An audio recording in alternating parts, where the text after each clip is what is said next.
जी friends, आप देख रहे यूट्यूब चैनल वॉइस ऑफ ज्ञानी और मैं सफदर खान ज्ञानी। फ्रेंड्स, काफ़ी सवाल आए थे कि रॉ मटेरियल की जो सैम्पलिंग होती है उसका सैम्पलिंग फॉर्मेट है, उसकी क्या इंपॉर्टेंस है और उसको कैसे यूज़ करना चाहिए और किस किस सैम्पलिंग में उसको हम यूज़ करते हैं फॉर लाइक एचपीएलसी की एनालिसिस हो गई या यूवी की वट जो भी है किसी भी फार्मास्यूटिकल इंडस्ट्रीज में क्वालिटी श्योरेंस या क्वालिटी कंट्रोल की एंड सैम्पलिंग फॉर्मेट की क्या इंपॉर्टेंस है इन रॉ मटेरियल सैम्पलिंग। आज की वीडियो का हमारा फोकस ही मैं आपको बताता हूँ कि इस फॉर्मेट को आपने किस तरह यूज़ करना है और कैसे हैंडलिंग करते हैं। वेरी इंपॉर्टेंट फॉर्मेट है, बेसिक वीडियो है, एंड तक देखिएगा ताकि इसका जो सैम्पलिंग एनालिस्ट है, जो लोग सैम्पलिंग करते हैं, उनको थोड़ा कंसेप्ट क्लियर हो जाए। देखिए, वेरी इंपॉर्टेंट फॉर्म, ये जो फॉर्म है, ये जो फॉर्मेट है, वेरी इंपॉर्टेंट है। ये आपकी जो सैम्पलिंग की एसओपी होती है क्यूसी के अंदर, आपकी क्यूसी में क्वालिटी कंट्रोल डिपार्टमेंट में या क्वालिटी एश्योरेंस के एंड से एक एसओपी अवेलेबल होता है जिसके तहत आप किसी भी रॉ मटेरियल की सैम्पलिंग करते हैं। हर रॉ मटेरियल की सैम्पलिंग के अंदर ये फॉर्मेट यूज होता है, ठीक है, चाहे पैकेजिंग की हो या रॉ मटेरियल दूसरा हो। तो आपकी जो रॉ मटेरियल की सैम्पलिंग की एसओपी है उसका ये पार्ट होता है, उसमें एनेक्जर मौजूद होता है कि जिसमें सारी डिटेल मौजूद होती है। ये रिप्रेजेंट करता है आपके सैम्पलिंग कंटेनर को, यानी ये फॉर्मेट बताता है कि किसी भी एनालिस्ट ने जो सैम्पलिंग की है किस तरीके से की है। वेरी इंपॉर्टेंट फॉर्मेट है। इस फॉर्मेट के बगैर रेकमेंड यू कि बहुत सी इंडस्ट्रीज भी यही बेस्ट प्रैक्टिस भी गाइडलाइन भी कहती है कि आप सैम्पलिंग नहीं करें। बेस्ट प्रैक्टिस ये है कि पहले आप ये फॉर्मेट फिल करें फिर सैम्पलिंग करें।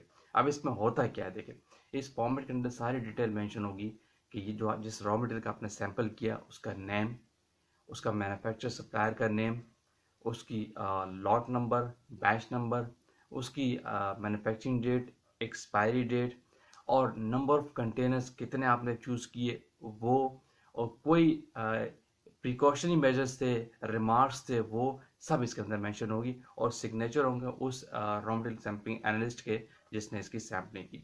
ठीक है, ये सारी डिटेल शो करता है सैम्पलिंग फॉर्मेट। इसके बगैर आप सैंपल कंटेनर खोलते नहीं हैं। अच्छी प्रैक्टिस ये है।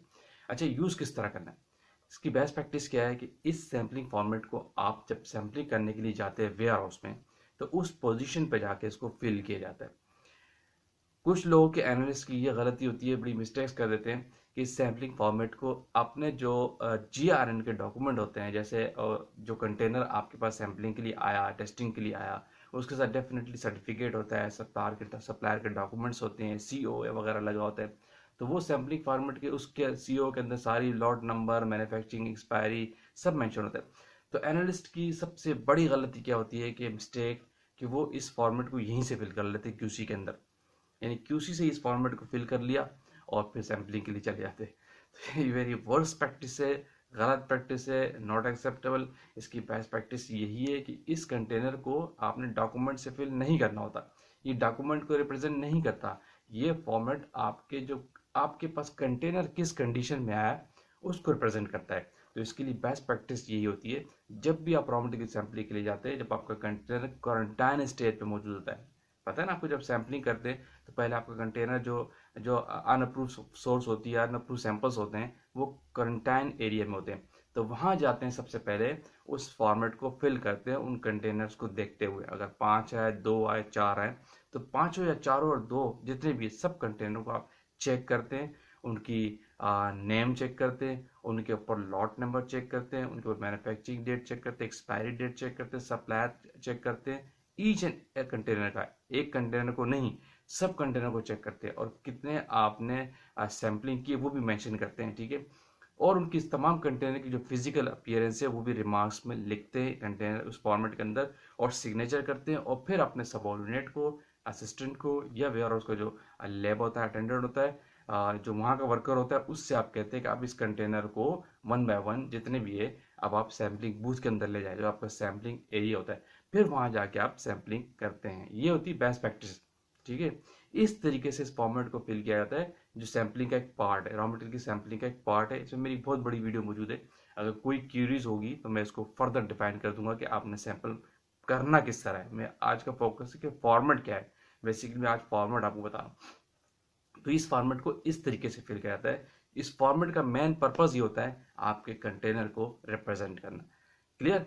और अगर इस फॉर्मेट को अगर आप फिल ही नहीं करते, ठीक है, इसके वर्स कॉन्सिक्वेंसेस क्या हो सकते हैं कि जब इस फॉर्मेट को आप फिल ही नहीं करेंगे, क्यूसी के अंदर ही बैठ के फिल कर देंगे, और आपने कंटेनर सही तरीके से देखा ही नहीं और गए 2-4 से सैम्पलिंग करने आए, यानी आपने नेग्लिजेंसी शो की, आपने केयरलेसनेस शो की, तो डेफिनेटली इसका डायरेक्ट इम्पैक्ट आपकी एनालिसिस पे आता है।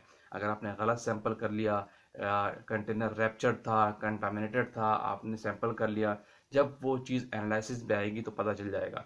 जब उस पर फर्दर टेस्ट किए जाएंगे, लेट्स सपोज कोई कंटेनर रैप्चर्ड था, उससे मॉइस्चर अब्सॉर्ब कर लिया, अब आप उसकी एलओडी करने जा रहे होंगे तो एलओडी का टेस्ट आपका फेल हो जाएगा।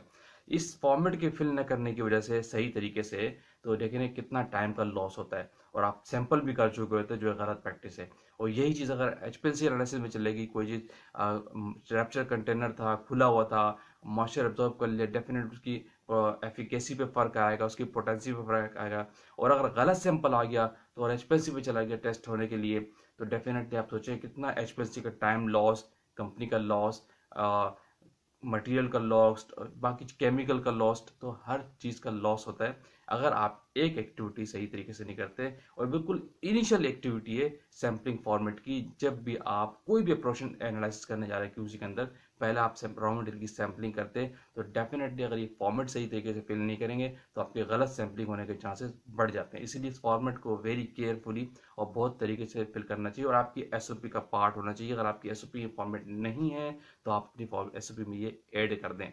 फॉर्मेट का थोड़ा सा ओवरव्यू मैंने आपको बताया कि इसके अंदर क्या क्या चीज़ें मेंशन होती है, इस पर डॉक्यूमेंट कंट्रोल नंबर भी एसओपी का होना चाहिए।